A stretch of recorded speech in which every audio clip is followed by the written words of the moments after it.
Is lesson 53 and the first part of job design. Now, first of all, what is a job design? Job design is things like job enrichment and job enlargement. Job enrichment is when you give someone more responsibility for doing their job. So you are using delegation and empowerment, and that will hopefully motivate the workforce. Develops worker skills and enhances promotion prospects, but some workers may not like the additional responsibility of that process. Job enlargement is job rotation and doing lots of different skills, and clearly that's advantageous because it's more motivating because you've got more things to do, but you've got to have the skill to be able to do those different jobs. Okay, so you get job enrichment, job enlargement is all part of job design.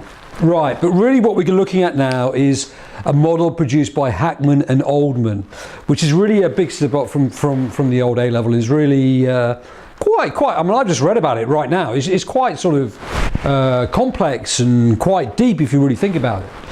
But is a theory of work design. It provides a set of implementing principles for enriching jobs in organizational settings. It provides a set of implementing principles for enriching jobs in organizational settings. So you want certain principles to make sure that therefore people work hard. So therefore, for example, you need to have 5 core job characteristics. So you need a skill within the job. So you want to be testing people in terms of skill. They need task identity. They need to have a view of what the outcome is and to be proud of that outcome and the significance of that task. If you go into a job with more significance in it for you personally, then you're going to be happier in that job. Autonomy. Sometimes some people like to work on their own, they like to make their own decisions about certain things, but they also want feedback as to how all those things are going on. So that's pretty good. So I think for teachers should be pretty high on this, because if you're a really good teacher, then you can have a certain skill in which you can pass on. And then you've got to identify with the task that you're doing and the significance of that task for other people, as well as having the independence to carry out that, and also you get some feedback at the end of the day. So I think you can really apply that to any job. So that's what I'm now focusing on next, is Hackman and Oldhams model. Okay.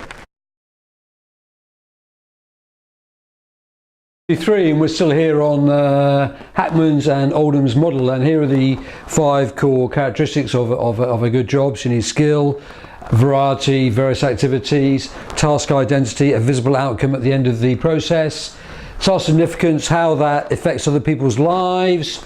You need a lot of autonomy and feedback in terms of results.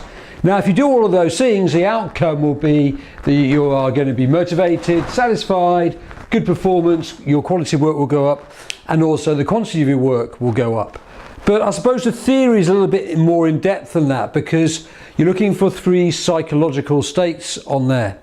And these states are that there's an experience of meaningfulness, value to your work, in the sense that you're quiet and calm because you can see that there is a value to what you're doing, and you are also responsible for the outcome. So you feel accountable, so therefore you feel you ought to produce something that's good, so you're in a calm state, and then you're going to get the knowledge and results. You're getting good feedback in terms of what you've actually done.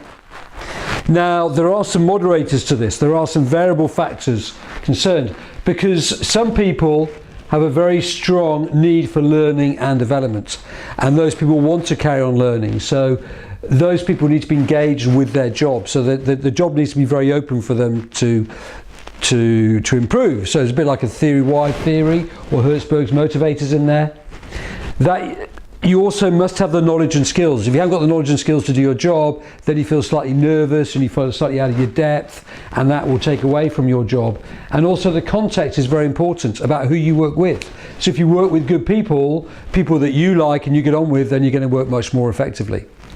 Okay, so this is old Gene, and I'm looking it up here.